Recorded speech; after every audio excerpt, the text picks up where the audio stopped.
clicking on this video. My name is Carolyn and this channel is all about true crime, mystery, and anything abnormal. Highly recommend subscribing because this channel is definitely a vibe.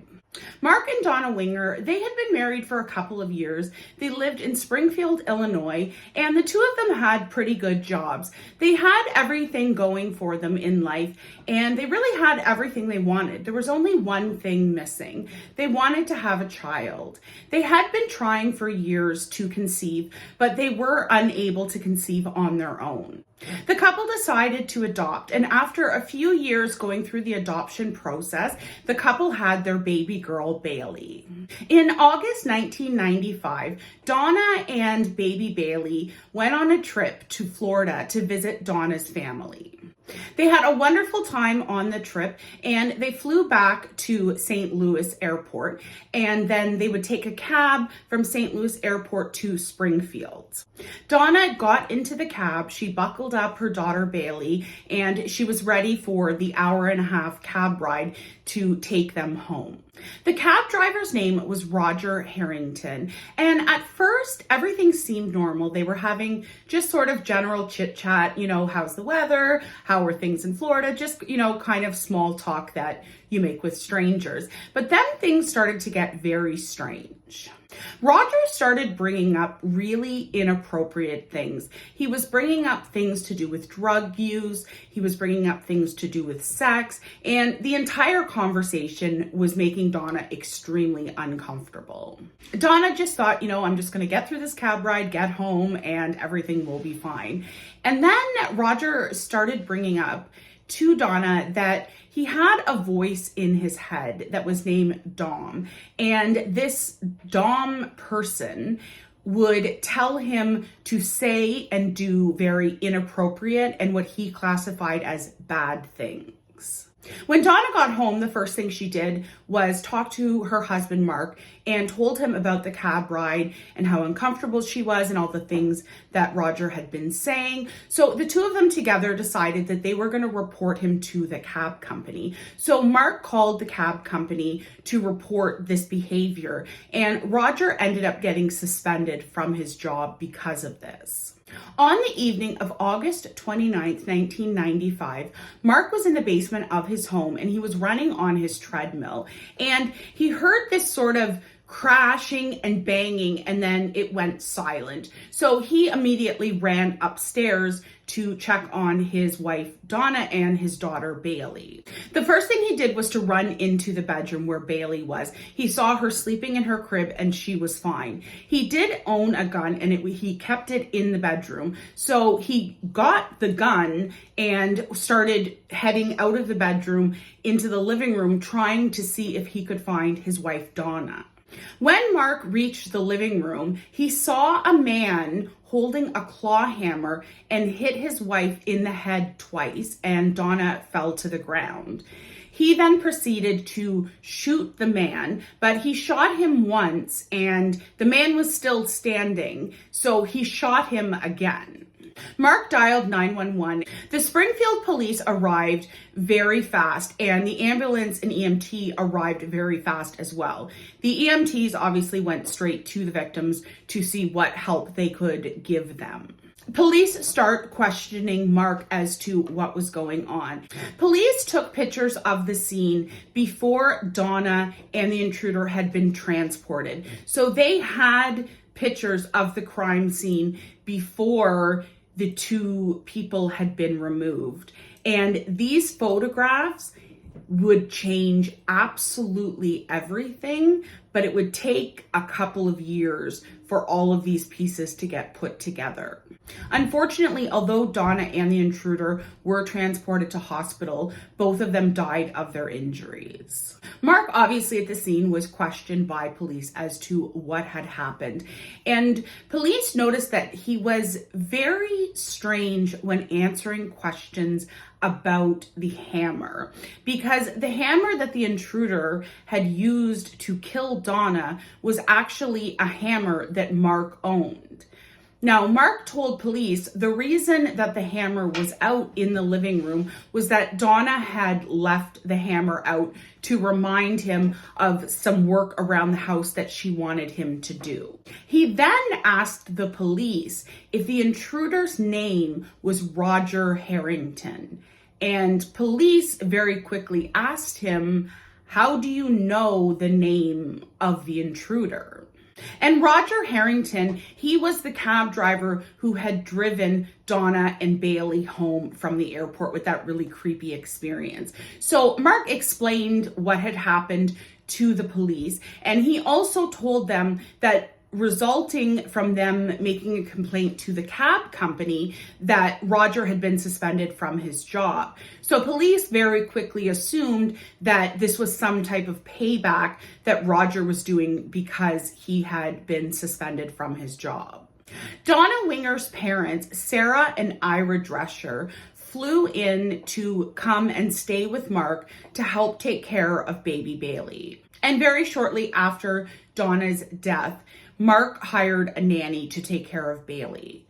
Roger Harrington, the intruder who was killed, his family said that this story does not make sense. They did say that Roger did have some mental health issues, but he was not a violent person and he'd never been violent in his life. So it didn't make sense that he would break into someone's house and commit a murder. But the killing of Roger by Mark was classified as justified homicide.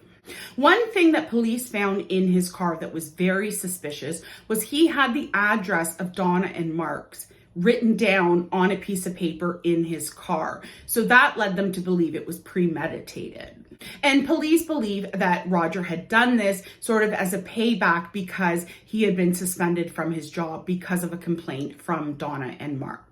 For more than 3 years, everyone believed Mark's story, and they believed that his grief over his wife was genuine, and they really did believe, including Donna's family, that what Mark had said happened was what had actually occurred. But you've seen my videos, there's always going to be a twist. So remember how I had mentioned a little bit earlier that Mark hired a nanny to take care of Bailey, which would seem like a very normal thing. He ended up marrying the nanny 3 months after she started working for him. So people did look at it as though he moved on very quickly, but people also thought, you know what, he lost his wife, he's gone through this horrible experience, he's found love again, and people were very supportive to him. The nanny's name was Rebecca Simic, and they, as I had mentioned, got married, and they also had 3 children together. But everything changed when a woman by the name of Deanne Schultz came forward to police to tell them that she had a secret that she had been keeping for years. Deanne told police that her and Mark had been having an affair prior to Donna's death. And then she claims that she was really good friends with Donna. And I'm sorry, but if you're having an affair with someone's husband, you're not a friend to them. Like when people will come out and like say, oh, well, I was friends with the wife that I was having an affair with. It's like, yeah, you don't sleep with your friend's husband. That's not a friend. Oh no, just me. But all of that aside, what Mark had said to Deanne was very suspicious. He once told Deanne that it would be a lot easier for the 2 of them to be together if Donna just died. He then proceeded to say to her, all you would have to do is come and find the body. Deanne had told police that she thought Mark was joking when he had said this to her. It didn't stop her from continuing to sleep with him, but she thought that he was joking, which I call BS. The reason I call BS is I think if Mark, after Donna had died, if he had ended up marrying Deanne, I don't think she would have said anything ever to anyone. I think the fact that she was not even considered by Mark after Donna died and he moved along with a much younger Nanny, I think that had a lot more to do with why she came forward to police.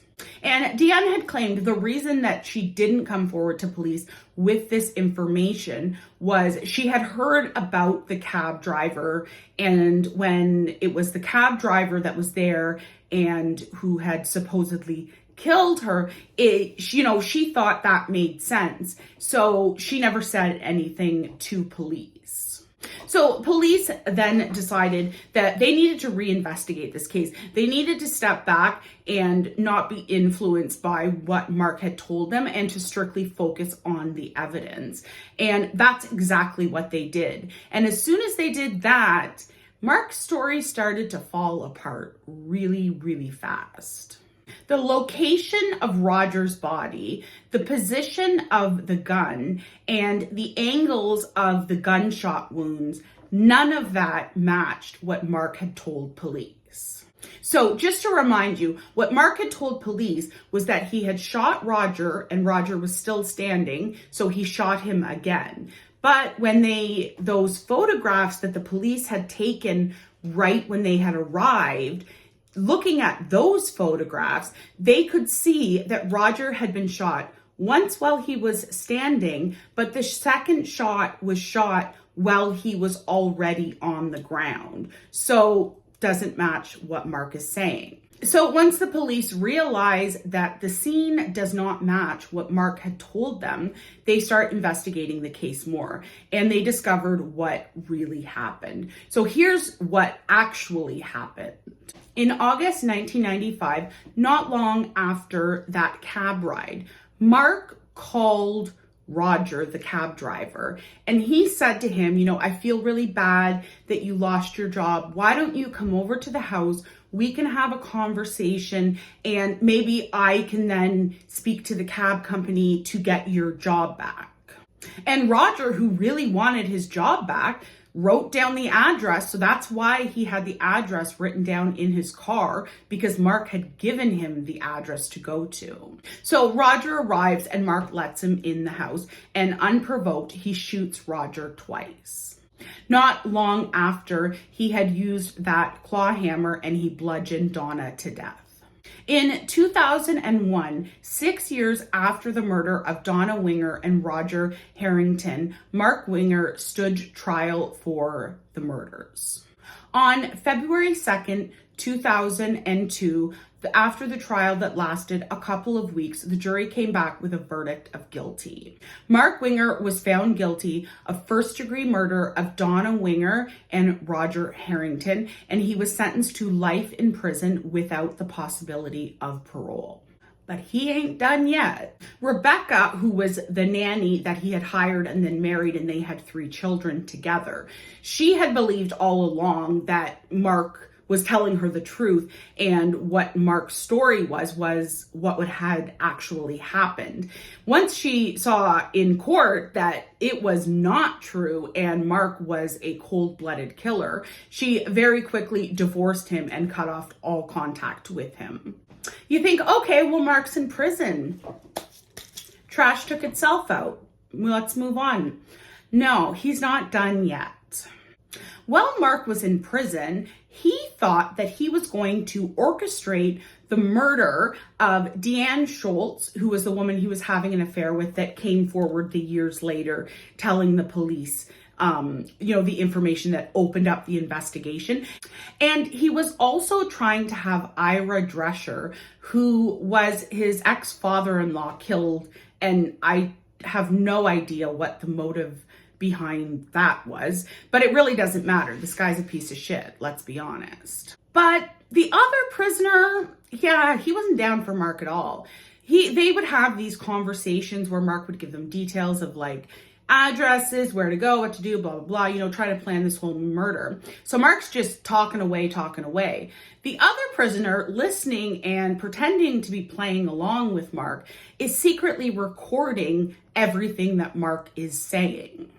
And I mean, this guy, you've killed your daughter's mother, and now she doesn't have a mother. She's going to grow up without a mother.